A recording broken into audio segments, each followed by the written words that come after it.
হেই দেয়ার, আসসালামু আলাইকুম, welcome to পিকপ্যাক। আজকে আপনাদের শোনাবো অদ্ভুত এক ভয়ঙ্কর প্রেমের গল্প প্রেমের হইলেও যাদের হার্ট দুর্বল তারা একটু সাবধানে বসেন। চলুন কথা না বাড়িয়ে সরাসরি গল্পে আগাই। ঘটনা 2022 সালের। প্রথম দৃশ্যে দেখা যায় বৈশাখ নামে এলোমেলো চুলের একটা ছেলেকে। দেখে মনে হয় দিনমজুর, খুব অভাবী একটা বস্তির মধ্যে থাকতো আর সোহরাওয়ার্দী হাসপাতালে চাকরি করত। তার চোখ মুখ ভাব দেখে মনে হয় তার চারপাশে পৃথিবীতে কি হচ্ছে না হচ্ছে এ ব্যাপারে তার কোনো খেয়ালই নেই, কোনো কেয়ারই নাই। সে মূলত একজন ডোম, মানে লাশ কাটা ঘরে তার চাকরি। লাশ কাটা ঘর পরিষ্কার রাখা, লাশ আসলে রিসিভ করা, সেটাকে বের করা। এই একদিন যখন সে ডিউটি করতে যায়, মর্গে একটা লাশ আসে। পুলিশ অফিসার মর্গের দায়িত্বে থাকা লোকের সাথে কথা বললে জানায় আজকে আর পোস্টমর্টম হবে না, আগামীকাল এসে পোস্টমর্টম করতে হবে, রিপোর্ট নিয়ে যেতে হবে। পুলিশ তাদের কাছে লাশটা সোপর্দ করে তারপর চলে যায়, আর লাশটা রিসিভ করে বৈশাখ।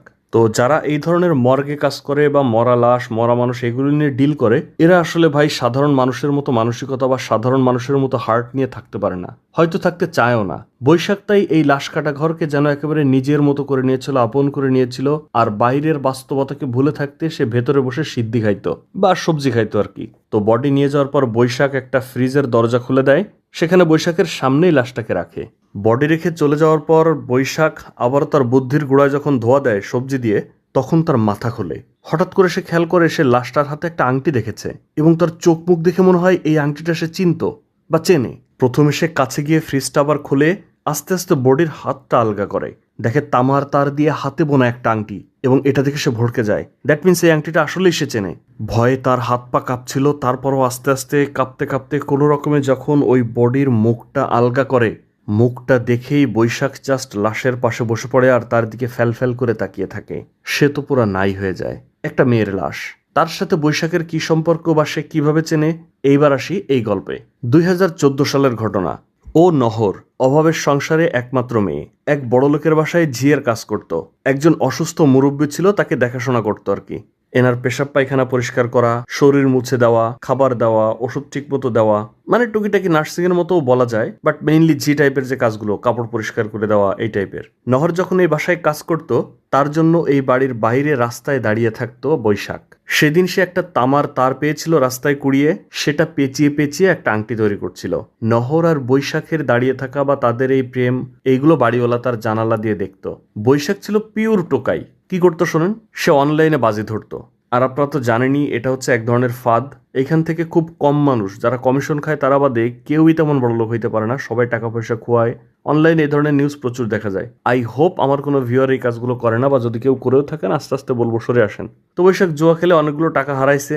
নহরের সাথে দেখা করে সেটা যখন বলে, নহর তো খুব রাগ করে আর বলে যে ঠিক আছে, এই মাসের বেতন পাই, তারপরে তোমার কিছু টাকা দিব না। বৈশাখ তেমন কিছুই করতো না, এই টোটো কোম্পানির ম্যানেজার এখানে ওখানে ঘুরে বেড়াইতো। আর কাজের মধ্যে কাজ হলো নহরের জন্য অপেক্ষা করা, তারপর নহরের ওই বাসা থেকে যখন নিজের বাসায় যেত ওই পথটুকু তার সঙ্গে পীড়িত করা। যাওয়ার পথেই তার এক জুয়ার পার্টনার আবার ফোন দিয়ে তাকে বাজি নিতে বলে। নহর এটা শুনে রেগে যায়। তারপর নহরের রাগ ভাঙাতে তখন ওই তামার আংটিটা তার হাতে পরিয়ে দেয় বৈশাখ। তখন সে জুয়া ধরে না। এরকম আরেকদিন নহর যখন বাসায় ফিরছিল, তাকে এগিয়ে দেওয়ার পর হঠাৎ বৈশাখ বলে, চা খাবি? চল সদরঘাটে লঞ্চের উপর বসে চা খাবো। কিছু মানুষের হাসি আসে অন্তর থেকে, যেমন তুই হাসলেই ভাল লাগে, মানে পটানোর ওস্তাদ যারা বলে আর কি। তো নহরকে নিয়ে গিয়ে লঞ্চের উপর বসে চা খাচ্ছিল।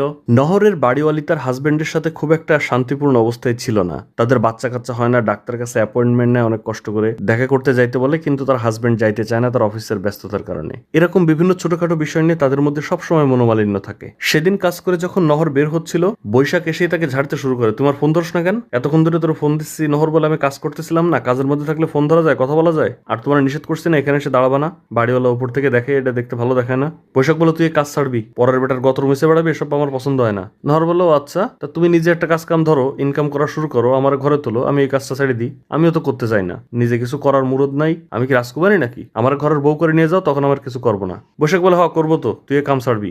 সেদিন নহর বৈশাখকে ঝাড়ি দিয়ে বাসায় চলে যায়, তার ফোন ধরে না। পরদিন বাসা থেকে বের হতেই দেখে বৈশাখ তার বাড়ির রাস্তায় দাঁড়িয়ে আছে, কোন রকম একটা পলিথিন মাথায় দিয়ে বৃষ্টিতে ভিজছে। নহর আসলে বলে, তুই আমার সাথে ঝগড়া করবি, গালি দিবি, যা করবি করবি, কিন্তু কথা বন্ধ করবি না। আমার ফোন ধরছ না কেন? তুই কথা বলিস না দেখে এখানে এসে দাঁড়ায় আছিস, সাথে তোর কাপড় শুকানো দেখতেছি, তোর তো দেখা পাই না, তাই তোর কাপড় দেখতেছি, তাতেও শান্তি। এই ধরনের বিভিন্ন ফ্লার্টিং কথাবার্তা বলে। নহরের তার উপর রাগ হয়, কিন্তু তার জন্য মায়াও হয়। অন্য একদিন নহর আর বৈশাখ বুড়িগঙ্গার নদীতে ঘুরছিল। বৈশাখ বলে কালকে যদি শ্রীলঙ্কা আর ইন্ডিয়ার বাজিতে আমি জিতি তাহলে তোর বিরিয়ানি খাওয়াবো আর সিনেমা দেখতে নিয়ে যাবো। আচ্ছা তোর আমার কাছে কি কি চাইতে আছে বলতো? নহর বলা তো বিরিয়ানি সিনেমা এগুলো তো আমার ইন্টারেস্ট নাই, তোমার কাছে একটা সংসার চাই, 2 বেলা খেয়ে পরে সুন্দরভাবে বাঁচতে চাই, এই তো। পরদিন বৈশাখ সেই বাজিতে জিতে যায়, লুকিয়ে নহরের বাসার ছাদে চলে আসে। নহর তখন কাপড় শুকাতে দিচ্ছিল, বলে তোর বলছিলাম না বাজিতে জিতলে নিয়ে যাবো, জিতছি চল। তার জন্য একটা বেলি ফুলের মালাও নিয়ে আসে। তাকে ধরতে যাবে অমন সময় নহরের বাপ তাকে ডাক দেয়, ছাদে চলে আসে কাপড় নিতে। নিয়ে ফিরে যাওয়ার সময় আবার পেছনে ফিরে এসে বলে, এই কিরে তুই ছাদে কাপড় শুকাইতে আসছিস, তোর মাথায় ফুল কেন? নহর কিছু বলার আগে আবার নহরের মা তার বাপকে ডাক দেয়, সে চলে যায়। বৈশাখ পেছনে লুকিয়েছিল, এই যাত্রায় সে বেঁচে যায়। বিরিয়ানি খেতে খেতে নহর বৈশাখকে খাইয়ে দেয়। তখন বৈশাখ বলে, সংসার হওয়ার পর আমি রান্না করে তোর এরকম মাঝে মাঝে ভালো খাবার খাওয়াবো। নহর বলে, তুমি আর রান্না। তারপর তারা সিনেমা দেখতে যায়, একসঙ্গে সিনেমা হলে বসে। প্রেমিক প্রেমিকা সিনেমা হলে গেলে যা করে। তারপর দেখা যায় বৈশাখ একটা কাজ জোগাড় করেছে, ডেলিভারি ম্যানের কাজ। নহরকে জানালে নহর বলে, কি ডেলিভারি দিচ্ছ, কি দেখি তা সবকিছু জানো, কাদের মাল কারে দিচ্ছ? বৈশাখ বলে, তা জেনে আমার কাজ কি? আমাকে একটা প্যাকেট দিয়ে বলে যে এক জায়গায় দিয়ে আসতে, আমি দিয়ে আসি, সেখান থেকে আমার টাকা দেয়, শেষ। চাষি ভাইরে অনেক রিকোয়েস্ট করছিলাম, ভাই ম্যানেজ করে দিছে কাজটা। সেই দিন নহর বাসায় আসতেই তার মা তাকে ডেকে নিয়ে বলে, শোন তোর বাবা একজনকে কথা দিয়ে ফেলছে, তোকে আজকে দেখতে আসবে। নহর তো রেগে মেগে আগুন, যে আমি কি পণ্যদ্রব্য নাকি, আমার কোনো মতামত নাই, হুট করে বিয়ে কিসের বিয়ে, কোনো বিয়ে শাদী হবে না, আমি যাবো না সামনে। তার মা বলে, শোন দেখতে আসলেই তো বিয়ে হয়ে যায় না, তোর বাপরে তো চিনিস কি ভয়ঙ্কর মানুষ, একবার কথা দিয়ে ফেললে সে তো নড়চড় করবে না, এদিক ওদিক করলে আমাদের দুইজনেরই পিটাবে। আমি তোর বলি দেখতে আসতেছে, একটু সামনে যা, বিয়ে তোর এখন হচ্ছে না। তো এই লোকেরা দেখে চলে যাওয়ার পর থেকে বৈশাখকে আর ফোনে পাচ্ছিল না নহর। সেই বাসার সামনে এসে দাঁড়ায় না, ফোন দিলে ফোন বন্ধ, বান্দার কোনো খোঁজ নাই। বাড়িওয়ালাও বিষয়টা খেয়াল করে। এদিকে রাতে সবাই যখন খেতে বসে, নহরের বাপ নহরের মাকে জানায় যারা দেখতে আসছিল ওদের পছন্দ হয়েছে, এই মাসের মধ্যে বিয়ে উঠাইতে চায়। আমি বলছি খরচপাতি করতে পারবো না, আমি গরিব মানুষ। তারা বলছে কোনো খরচ করা লাগবে না, যত খরচ তারা দেবে, কোনো দাবি দেওয়া নাই, আমার এই ব্যাপারে সম্পূর্ণ একমত, এই মাসের মধ্যে বিয়ে হবে। নহর কোনো উত্তর না দিয়ে জাস্ট খাবারটা রেখে হাত ধুয়ে চলে যায়। একদিকে প্রেমিকের কোনো খবর নাই, অন্যদিকে বাড়ি থেকে বিয়ের চাপ। নহর ছিল ভারী ঝামেলায়। বৈশাখ যার সাথে বাজি ধরতো, নহর তার সাথে গিয়ে সরাসরি দেখা করে। বৈশাখের কথা জানতে চাইলে সে বলে, কেন জানেন না, ওরা তো পুলিশে ধরে নিয়ে গেছে। বলে কেন? বলে ও নাকি আবার পার্সেল ডেলিভারি দিতে গেছিল, পুলিশে চেক আপ করছে, ধরছে। হাজতে যায় তার সাথে দেখা করতে। তখন বৈশাখ বলে, আমি কি জানতাম ওর মধ্যে ইয়াবা দিছে না কি দিছে কি? চাষি ভাইরে বলছিলাম, ভাই আমার কাজ দিছে আমি করছি, তুই চাষি ভাইরে যে বল না আমার তাড়াতাড়ি ছাড়াই নিতে। নহর তখন বলে, আমার এদিকে বিয়ে ঠিক হয়ে যাচ্ছে, আব্বা আমার বিয়ের জন্য চাপ দিচ্ছে বারবার করে। তখন বলছিলাম কাজটা নেওয়ার আগে যে কি ডেলিভারি দিচ্ছ জেনে নাও, আমার কথা শোনো নাই। নহর মন খারাপ করে বাড়ি চলে আসে। সেদিন সারা রাত তার ঘুম হয় না। বেডের উপরে বসে সে ভাবছিল যে কিভাবে এই লাফাঙ্গার সাথে, কিভাবে এই টোকাইয়ের সাথে তার প্রেম হলো। সেই 2012 সালে নহর তখন বিভিন্ন লিফলেট বিতরণের কাজ করত। মানে এগুলো আপনারা প্রায় সময় রাস্তায় খেয়াল করবেন। তো এদের টার্গেট থাকে যে তুমি সারাদিনে 2000 লিফলেট বিতরণ করবা, পার হাজার তোমার 100 টাকা বা এরকম দিব। এরকমই একদিন বৈশাখ বসেছিল একটা লোকাল বাসের মধ্যে, সেইখানে লিফলেট বিতরণ করছিল নহর। লাভ এট ফার্স্ট সাইট। নহরকে দেখে বৈশাখের ভালো লেগে যায়। তারপর ওই একই জায়গায় এসে অনেকদিন ধরে খুঁজেছিল নহরকে, দেখাই মেলে না, দেখাই মেলে না। হঠাৎ করে একদিন এক ফার্নিচারের আয়নায় নহরের প্রতিবিম্ব দেখে। তারপর তার পিছু করে। নহর একটা দোকান থেকে মোবাইল ফোনে টাকা রিচার্জ করে। চলে যাওয়ার পর বৈশাখও ওই দোকানে টাকা রিচার্জ করতে যায় এবং ওই যে নম্বর লিখে দিয়ে আসছিল ওইখান থেকে নম্বর কালেক্ট করে সে ফোন দিয়েছিল। তারপর তার সাথে কথা হয়, একদিন তারা সরাসরি দেখাও করে। সেখান থেকেই মূলত তাদের প্রেম শুরু। এসব স্মৃতি মনে পড়ছিল নহরের। সহ্য করতে না পেরে সে তার মাকে গিয়ে বলে যে, মা আমি আসলে একটা ছেলেকে পছন্দ করি, এই বিয়েটা আমি করব না, তুমি বাবাকে যেমনে পারো একটু বোঝাও। অনেকক্ষণ ধরে তার মাকে বোঝানোর চেষ্টা করে। তার মাও বলে যে, দেখ আমার তো এখানে কিছু করার নাই, পরের সংসারে থাকি, তোর বাপকে তুই চিনিস, একবার কথা দিয়ে ফেলছে। তারপরেও নহরের মা তার বাবাকে একবার বোঝানোর চেষ্টা করে, কিন্তু নহরের বাবা তখন রেগে গিয়ে তার মুখ চেপে ধরে। এই সব কিছুই নহর সামনে থেকে দেখে। ছেলে কি করে জিজ্ঞেস করলে নহর জানায় যে সে তো এখন জেলে আছে, ইয়াবা ডেলিভারি দিতে গিয়ে ধরা খাইছে। নহরের মা বলে, এটা কোনো কথা? এমনিতে তোর বাপ একটা ভালো সম্বন্ধ পাইছে, সেখানে তোর বিয়ে ঠিক করছে, কথা দিছে, তার উপরে তুই যার কথা বলতেছিস সে মাদক পাচার করে এখন জেলে, এই কথা বলা যায়? জেলের মধ্যে শুয়ে বৈশাখ স্বপ্ন দেখে যে নহর ছাদ থেকে লাফ দিয়ে পড়ে আত্মহত্যা করেছে। ঘুম ভেঙে যায় তার। ওই সময় হাবিলদার এসে তাকে জানায় যে, তোর জামিন হয়ে গেছে, বেরো। এদিকে দেখা যায় নহরের মা খুব ভোরে যখন বাসা থেকে বের হচ্ছিল নামাজ পড়ার জন্য, হয়তো ছাদের উপরে তাকিয়ে দেখে নহর ছাদের উপর বসে আছে। সে তো মনে করে নহর বুঝে আত্মহত্যা করবে, চিৎকার দেয়। তখন নহর বলে যে, মা এদিকে এসো। তারা দুইজন বসে কথা বলে। নহর তার মাকে বোঝায় যে, মা মরে গেলে তো সব শেষ, বেঁচে থাকলে দূর থেকে হলে ওরা দেখতে পারবো, আত্মহত্যা করবো না। নহরের মাও তখন স্মৃতিচারণ করতে থাকে যে 3টা বাচ্চা নষ্ট হওয়ার পর তুই আমার কোলে আসলি, একটু বড় হওয়ার পর তোর বাপও চলে গেল, তোকে কোলে নিয়ে এই লোককে বিয়ে করলাম। তুই কষ্ট পা, এটা আমি কখনোই চাই না। কষ্টে থাকার থেকে তুই যারা পছন্দ করিস তার সাথে পালায় যা। কিন্তু নহর বলে, না মা, আমি যদি চলে যাই তাহলে ওই লোকটা তোমার শেষ করে ফেলবে, আমি জানি।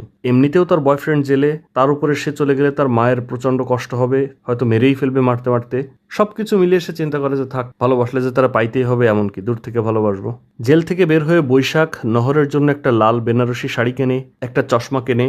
নহরের মন খারাপ দেখে তার বাড়িওয়ালি জিজ্ঞেস করে যে কি হয়েছে। প্রথমে বলতে না চাইলেও পরে নহর সেটা শেয়ার করে আর জিজ্ঞেস করে, আপা আপনাকে একটা প্রশ্ন করি, আপনি কি স্যারকে ভালোবাসেন? বাড়িওয়ালি তখন খানিকটা জ্ঞান দেয়, বিয়ে মানে তো আসলে খালি দুইটা মানুষ না, দুইটা পরিবার, দুইটা সমাজ, অনেক কিছু মিলিয়ে চলা। ভালোবাসি আর না বাসি হাজবেন্ড তো, সংসার তো করতেই হবে, এটা তো আর ছেলে খেলা না। অনেক সময় এরকম হয়, ভালোবাসা থাকুক আর না থাকুক সংসার করে যেতে হয়, পারিপার্শ্বিক বিভিন্ন বিষয় চিন্তা করে করে যেতে হয়, যেমন আমি করছি। এই বিষয়গুলো নহরকে ইন্সপায়ার করে যে হ্যাঁ, ভালোবাসাই সবকিছু না, সামাজিকতা, সমাজ, পরিবার, এগুলো ফ্যাক্ট। মানে তার বিয়ে করার সিদ্ধান্ত নিতে আর একটু সুবিধা হয়। কেনাকাটা শেষ হয়েছে এমন সময় বৈশাখ নহরকে ফোন দেয় আর ফোন দিয়ে এই পরিস্থিতি জানতে পারে যে আগামীকাল তার বিয়ে। সে তো গাড়ি ঘোড়া ওঠা বাদ দিয়ে পাগলের মতো রাস্তায় ছুটতে থাকে, সেই শাড়ি আর চশমা নিয়ে সরাসরি চলে যায় সেই বাড়িওয়ালার বাসায়। তারপর নহরকে নিয়ে লঞ্চ ঘাটে আসে আর বলে যে নহর, তুই এই কাজটা করিস না, তুই এই বিয়ে ক্যান্সেল করে দে, তুই আমার সাথে চল। কিন্তু ওই যে নহর তো অলরেডি ইন্সপায়ার্ড, সে বলে না, তার সম্ভব না, তুমি প্লিজ আমাকে পেছন থেকে ডাইকো না, আমি থাকতে পারবো না, এই বিয়ে আমার করাই লাগবে, আমি তোমাকে দূর থেকে ভালোবাসবো। নহর আরো জানায়, আমি সৎ বাপের পরিবারের মানুষ, চুনের থেকে পান খসলে আমার বাপ আমার মারে পিটায় সাইজ করে ফেলে, ছোটবেলা দিয়ে মা সারা জীবন কষ্টই করে গেছে, আমি যদি তোমার বিয়ে করি আর এই বিয়ে ক্যান্সেল করে দেই, আমার মায়ের জীবনটা জাহান্নাম হয়ে যাবে, তা আমি হতে দিতে পারি না। এভাবে মোটামুটি সে চলে যেতে চায়, কিন্তু বৈশাখ তো তাকে জড়ায় ধরে তারপর পা ধরে কান্নাকাটি করে যে নহর তুই যাস না, নহর তুই আমার ছেড়ে যাস না। কিন্তু কোনো কথায় কাজ হয় না, নহর কাঁদতে কাঁদতে সেখান থেকে চলে যায়। এই যে নহর চলে যাওয়ার পর বৈশাখ চুপ হয়ে গেল, বৈশাখ একা হয়ে গেল, সেই থেকেই মূলত বৈশাখ এরকম হয়ে গেছে, যেন এই পৃথিবীতে সে বিলংই করে না, এই পৃথিবী তার কেউ না। যেদিন নহরের বিয়ে হয়, নহরকে দেওয়ার জন্য যে লাল শাড়িটা কিনেছিল সেই শাড়িটা বুকে জড়িয়ে সারা রাত কান্না করে বৈশাখ। এবার আবারও বর্তমান ঘটনায় ফিরে আসি, 2022 সালে সেই লাশঘর। তো নহরের লাশ দেখার পর কেমন অনুভূতি হওয়া উচিত বৈশাখের, আশা করি বুঝতে পারছেন। এই পুরো সিনেমাটা না আসলে শুনে অতটা বোঝা যাবে না, আপনি যদি সিনেমাটা দেখেন, যদি সম্পূর্ণ সিনেমাটা দেখার সুযোগ থাকে, বিশ্বাস করেন গল্প শোনার থেকে 100 গুণ বেশি মজা পাবেন। বৈশাখ কি চিন্তা করে নহরের চোখ দুটো মেলে দেয়, মানে ভাবখানা এমন সে যেন নহরকে বাঁচিয়ে তুলবে এখন। এরপর তার মাথায় একটা প্ল্যান আসে, সে হাসপাতাল থেকে একটা হুইল চেয়ার নিয়ে আসে ওই মর্গের মধ্যে। তারপর নহরের লাশটা ওই হুইল চেয়ারে ওঠায় এবং তার গায়ে জড়ানো একটা সাদা কাপড় পেঁচিয়ে রাখে এমনভাবে যেন ওড়না মুখে দিয়েছে একজন। তারপর নহরের লাশটা কেবল ওই হুইল চেয়ারে উঠিয়েছে, অমনি সময় হঠাৎ তার দরজায় নক করে। দরজা খুলতেই তার উপরের যে অফিসার, সে বলে যে একটা ম্যাচ হবে, বিড়ি ধরবো, ম্যাচ শেষ। বৈশাখ ম্যাচটা দিয়ে আবার দরজা মুখের উপর বন্ধ করে দেয়। তারপর যখন সে চলে যায়, এদিক ওদিক খেয়াল করে বৈশাখ ওই হুইল চেয়ারে করে নহরকে নিয়ে বের হয়ে আসে, মানে সে মর্গ থেকে নহরের লাশ চুরি করে পালায়। বারান্দায় বের হতেই সেই পুলিশ অফিসার আসছিল, সে এক পাশে গিয়ে লুকিয়ে পড়ে, পুলিশ অফিসারের চোখ ফাঁকি দিয়ে সেখান থেকে বের হয়। একটুখানি সামনে যেতেই যে ডাক্তার তার পোস্টমর্টেম করবে, সেই ডক্টর এবং তার অ্যাসিস্ট্যান্ট আসছিল। কি করবে বুঝতে পারছিল না, কিং কর্তব্য বিমূঢ় হয়ে চোখ বন্ধ করে দাঁড়িয়েছিল। অমনি ডাক্তারের একটা ফোন কল আসে, আবার সে দৌড়ে পেছন দিকে চলে যায়, মানে এই ফোন কলটা না আসলে 100% ধরা খাইতো। হাসপাতাল থেকে গ্যারেজে নামতেই তখন গ্যারেজের দারোয়ান তাকে পেছন থেকে ডাকে। বৈশাখ ভাবে এইবার তো খাইছি ধরা। পেছন থেকে ওই লোকটা বলে, সিগারেট আছে? আমার সিগারেট শেষ। বৈশাখের কাছে আসার আগেই আরেকজন গার্ড তাকে এসে বলে, এই যে আমার কাছে আছে, নে। তারপর একজন সাধারণ অসুস্থ রোগীর মতো করে হুইল চেয়ারে করে নহরের লাশ নিয়ে বের হয়ে পড়ে বৈশাখ। এদিকে পোস্টমর্টেম করার জন্য যখন পুলিশ, ডক্টর সবাই আসে লাশ নিতে, এসে বৈশাখকে তো খুঁজে পায় না, দেখে লাশ ঘরে তালা দেওয়া। বৈশাখের বস সারা হাসপাতাল ঘুরেও তাকে খুঁজে পায় না। বৈশাখ নহরকে নিয়ে সরাসরি চলে আসে তার সেই বস্তির বাসায়। ঘরের মধ্যে নহরকে বসিয়ে রেখে সে একা একাই কথা বলতে থাকে তার সাথে। এই যে ছোট্ট সংসার, আগে তো কোনোদিন আসিস নাই, বস আমি একটু গোসল করে আসি। হাসপাতালের প্রধান পুলিশকে জানায়, ও আসলে এখানে তো 6 বছর ধরে লাশ নিয়ে কাজ করতেছে, জীবিত মানুষ আর মৃত মানুষের মধ্যে ওর কাছে কোনো পার্থক্য নাই, ওর অতীতে কোনো ক্রিমিনাল রেকর্ড নাই। পুলিশ তার বাসার ঠিকানা জানতে চাইলে বৈশাখের যে বস, সে বলে, স্যার আমি চিনি, চলেন আপনাকে নিয়ে যাচ্ছি। বৈশাখ গোসলখানা থেকে বের হয়ে সে কল্পনা করতে থাকে যে নহর তার ঘর গুছাচ্ছে। তারপরেই সে নহরের জন্য কিনে রাখা সেই লাল বেনারসিটা বের করে দিয়ে বলে, তোকে তো দেওয়ার সুযোগ হয়নি, এই যে আজকে দিলাম, নে শীঘ্রই পরে নে, আমরা একটু বেরোবো। বৈশাখ খুঁজে খুঁজে তার নতুন ভালো জামা প্যান্টটা পরে দেখা যায় নহরকে সে শাড়ি সুন্দর মতো পরিয়ে ফেলছে, আর নহরের গা দিয়ে তো মৃত মানুষের গন্ধ আসছে, তাই সে আতর মাখিয়ে দেয় নহরকে। তারপর নহরের জন্য কিনে রাখা চশমাটা তার চোখে পরিয়ে দেয়। কি মনে করে তার মোবাইল ফোনটা বন্ধ করে বাসায় রেখে যায়। নহরকে নিয়ে যখন বের হয়ে যাচ্ছিল তখন তার এক প্রতিবেশী তাকে দূর থেকে দেখে যে একটা মেয়েকে নিয়ে এরকম চলে যাচ্ছে। তারা বের হয়ে যাওয়া মাত্রই তার বাসায় পুলিশ চলে আসে খুঁজতে থাকে। আশেপাশে জিজ্ঞেস করলে ওই বুড়ি বলে একটু আগেই তো বের হয়ে গেল, হুইল চেয়ারে একজনকে নিয়ে বের হয়ে গেছে দেখলাম। বৈশাখ এদিকে একটা ট্যাক্সি ভাড়া করে। ইচ্ছা ছিল দুইজন মিলে সারা শহর ঘুরবে। নহর তো মরা লাশ পড়ে আছে তার পাশে, আর সে এমন একটা ভাব করতেছে যেন নহরের কোনো একটা অসুস্থতা হয়েছে, সে জাস্ট চুপ করে বসে আছে। ট্যাক্সিওয়ালা অতটা বুঝতে পারে না। ট্যাক্সি সেখান থেকে যাওয়ার কিছুক্ষণ পরে পুলিশ সেখানে আসে এবং দেখতে পায় একটা সিসি ক্যামেরা আছে। তো ওই ভিডিও দেখে ওরা কোন ট্যাক্সিতে আছে সেই ট্যাক্সির লোকেশন এবং নম্বর প্লেট বের করে ফেলে। নহর তো অনেকক্ষণ আগে মারা গিয়েছে, গা থেকে গন্ধ আসা শুরু হয়েছে। ট্যাক্সিওয়ালা শুধু নাক এমন করতে থাকে, কিন্তু বুঝতে পারছিল না যে কোথা থেকে গন্ধ আসছে। এদিকে গাড়িতে ব্রেক করলে ভাঙা জায়গায় যখন বারবার বেসামাল হয়ে যাচ্ছিল নহর, তখন বৈশাখ তাকে ঠিক করে দিচ্ছিল। দেখা যায় বৈশাখ নহরকে নিয়ে একটা 5 স্টার হোটেলে গিয়েছে। সেখানে ওয়েটারকে ডেকে এসে খাবার তো আর পড়তে পারে না, একটা সিরিয়াল দেখে বলে এটা দেন। নহরের লাশ সামনে বসিয়ে রেখে সে একা একা কথা বলতে থাকে, খাবার খেতে থাকে, আর বলে এভাবে আমার দিকে তাকায় আছিস কেন? আমার সব ওলট পালট হয়ে যায় এভাবে তাকালে, বুঝিস না? একা একাই হাসে, একা একাই কথা বলে, একা একাই খাবার খায়, আবার তার দিকে খাবার এগিয়েও দেয়, দিয়ে বলে খা। খাবার দেওয়ার পাশাপাশি ওয়েটার দেখা যায় যে একটা স্প্রে নিয়ে আসছে, এয়ার ফ্রেশনার। মানে নহরের শরীর পচা গন্ধ আসছিল। ওয়েটার বুঝতে পারছিল না যে কোথা থেকে গন্ধ আসছে। সে আবার নহরকে খাওয়াইও দিতে যায়, আর খাইয়ে দিতে গিয়ে তার গায়ে ঝোল পড়ে। বলে তুই বস, আমি ধুয়ে আসছি। তখনই ওয়েটার এসে বলে ম্যাম কিছু লাগবে? এক্সকিউজ মি ম্যাম বারবার তাকে ডাকতে থাকে, টেবিলে নক করতে থাকে। তখন বৈশাখ এসে তার হাত ধরে বলে কি হয়েছে আমার বলে স্যার কিছু লাগবে? কয় না লাগবে না, বিল নিয়ে আয়। ওয়েটার বিল নিয়ে এসে বৈশাখ নহরের চোখে আবার চশমা পরিয়ে দেয়। বিলের থেকে বেশ কিছু টাকা বেশি দিয়ে সে সেখান থেকে নহরকে নিয়ে বের হয়ে যায়, খাবার আর খায় না। কিছুক্ষণ পরেই সেখানে পুলিশ ওই যে গাড়ির লোকেশন দেখে চলে আসে। ওয়েটারকে জিজ্ঞেস করে তুমি এই লোককে চেনো নাকি? বলে জি স্যার, একটু আগেই তো চলে গেল, খাবার অর্ডার করছিল অনেকগুলো, খাবার না খেয়ে চলে গেল। সাথে একটা ম্যাডামও আসছিল, কোনো কথা বলে না। নহরকে নিয়ে ফুটপাতে হাঁটছিল। এমন সময় ফুটপাতে একটা টেলিভিশনের দোকানের নিউজে দেখতে পায় তাদেরকে নিয়ে নিউজ হচ্ছে, হাসপাতালের মর্গ থেকে লাশ উধাও। এই নিউজ দেখে বৈশাখের ভালো লাগে না, সে সেখান থেকে চলে যায়। বৈশাখ সুন্দর মতো নহরকে নিয়ে ঢাকা শহরে ঘুরছিল, তাকে শহর দেখাচ্ছিল। প্রেম থাকাকালীন তারা যেসব জায়গায় গিয়ে বসতো সেসব জায়গায় নিয়ে বসছিল, মানে a pure gentleman date. Police পিছু করতে করতে অবশেষে ট্যাক্সিওয়ালাকে পায়, কিন্তু ট্যাক্সিওয়ালা বলে স্যার কই গেছে না গেছে আমি তো জানি না, আমার সাথে তো এই পর্যন্তই আসছিল। এরপর বৈশাখ নহরকে নিয়ে আসে সেই লঞ্চ ঘাটে, যেখানে নহরের সাথে তার শেষ বিদায় হয়েছিল। বলে তুই চলে যাওয়ার পর এখানে কোনোদিন আসি নাই, শুধু এই কথা ভেবেই বেঁচে আছি যে তুই আমার যতটুকু ভালোবাসছিস, এই ভালোবাসাটুকু নিয়ে একটা জীবন এমনিতেই পার করে দেওয়া যায়। এখানে আসলে বুকটা ফাঁকা ফাঁকা লাগে, তাই আসি না। আজকে তোকে নিয়ে আসলাম। অনুভূতি এত প্রখর, তার কাছে সিগারেট ছিল না, বাট সে মুখে হাত দিয়ে সিগারেট খাওয়ার মতো করে করতে থাকে। বিকাল পেরিয়ে রাত। নহরকে নিয়ে বৈশাখ সিনেমা হলে যায়। সিনেমার দিকে না তাকিয়ে বরাবরই সে নহরের দিকে তাকিয়ে থাকে। এদিকে সংসার নিয়ে নহরকে বিশাল এক বয়ান দেওয়া, আর সেই বাড়িওয়ালা আর বাড়িওয়ালির সংসার ভেঙে যায়, মানে যায় যায় অবস্থা। তারা বলে আমাদের মধ্যে আর ভালোবাসা নাই, আমরা জাস্ট অভিনয় করতেছি ভালো থাকার।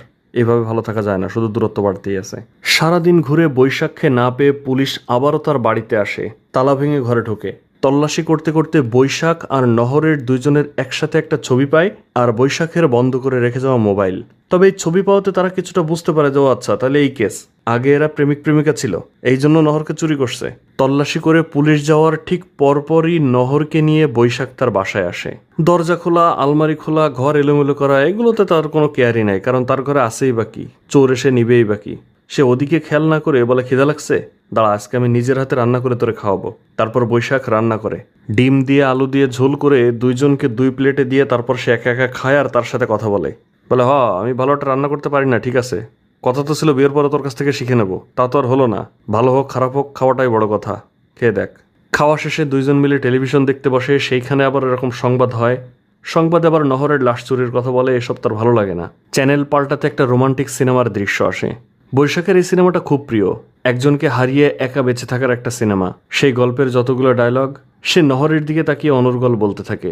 সামারি হচ্ছে, আমি এমন একজন যাত্রী যে স্টেশনে গিয়ে দেখি ঠিক 1 মিনিট আগে ট্রেন চলে গেছে, স্টেশনে দাঁড়িয়ে থেকে আমার ছুটে যাওয়ার ট্রেন দেখতে হয়েছে। মানে তার সামনে যে নহরের বিয়ে হয়ে গেল, আমরা যারা প্রাণ দিয়ে যাকে পেতে চাই সবসময় তাকে রেখেই চলে আসতে হয়। এইখানে সে দারুণ একটা কবিতা বলে। এই কবিতাটা আমি অনলাইনে শুনেছি, কবির নামটা ঠিক মনে পড়ছে না, যদি আপনার কমন পড়ে প্লিজ একটু কমেন্টে জানাবেন। বলে তোরে না পেয়ে ভালোই হয়েছে, তোরে পেয়ে গেলে তো তোরে না পাওয়ার এই কষ্টটা থাকতো না, তখন ছোট ছোট কষ্টগুলো আমার জ্বালায় মারতো। মানে সামারিটা হচ্ছে এরকম, কবিতাটা বুঝতে পারলে একটু নামটা কমেন্ট করবেন তো। টেলিভিশন দেখা শেষে নহরকে সে বেডে নিয়ে আসে, তার পাশে শুয়ে থেকে বলে সারাটা দিন চলে গেল, দেখ সময় কত দ্রুত যায়, শালা আমার সময় কাটে না, আর আজকের দিনটা কত দ্রুত চলে গেল মনে হয় যেন কয়েক মিনিট। এতক্ষণ হয়ে গেল তুই তো আমার কাছে একটা কথাও বললি না, কিছু একটা ক। আমার হাতে খুব একটা সময় নেই, কালকেই তোকে দিয়ে আসতে হবে, কিছু কর থাকলে এখন ক।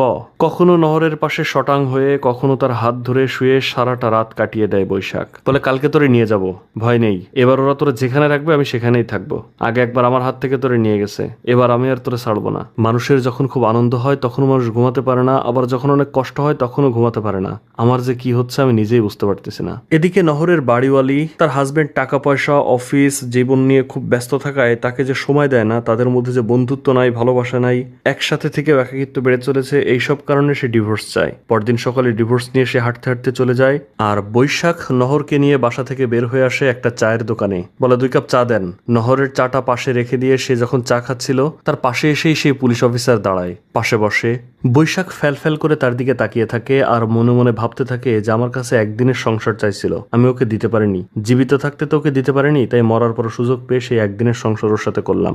পুলিশ তাকে কিছুই বলে না, সে বলে বৈশাখ দ্রুত চাটা শেষ করো, কেসটা ক্লোজ করতে হবে, আর বেশি দেরি হয়ে গেলে লাশ দিয়ে তো গন্ধ হয়ে যাবে, বোঝো না, খাও তাড়াতাড়ি খাও।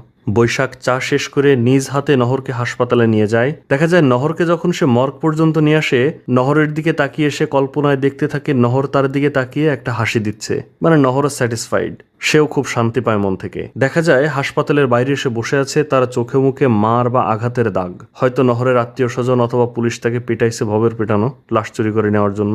পোস্টমর্টেম রিপোর্টে জানানো হয় দীর্ঘদিন মানসিক চাপে থাকার কারণে ব্রেন স্ট্রোক করে মারা গেছে। পুলিশ এসে তাকে বলে ওকে তো এখন কবর দিতে নিয়ে যাচ্ছে। বৈশাখ তাদের পিছু পিছু সেই কবরস্থানেও যায়, আর নহরের কবরের ঠিক পাশে সে নিজের একটা কবর খোঁড়ে। প্রচন্ড বৃষ্টি হচ্ছিল, কবরের মধ্যে পানি উঠে যায়, সেই কবরে নহরের পাশেই যেন শুয়েছিল বৈশাখ। আর এই দৃশ্যের পরে দেখা যায় তারা দুইজনই সাদা পোশাক পরে আছে, একটা সবুজ ঘাসের মাঠে তারা শুয়ে আছে, দুজনেই খুব হ্যাপি, সুখী, হাসছে, মানে তারা দুইজনেই স্বর্গে চলে গিয়ে খুব সুখী আছে, এরকম সিম্বলাইজ করা হয়। আর এখানেই গল্প শেষ হয়। তো এবার আপনি বলুন, কি রোমান্টিক, কি ইমোশনাল, অ্যাজ ওয়েল কি ভয়ঙ্কর একটা গল্প না? আপনার কাছে কেমন লেগেছে? কথা হচ্ছে পরবর্তী কোনো নতুন ভিডিওতে বা নতুন ভালো কোনো গল্প নিয়ে। সে পর্যন্ত ভালো থাকবেন, সুস্থ থাকবেন, আল্লাহ হাফেজ।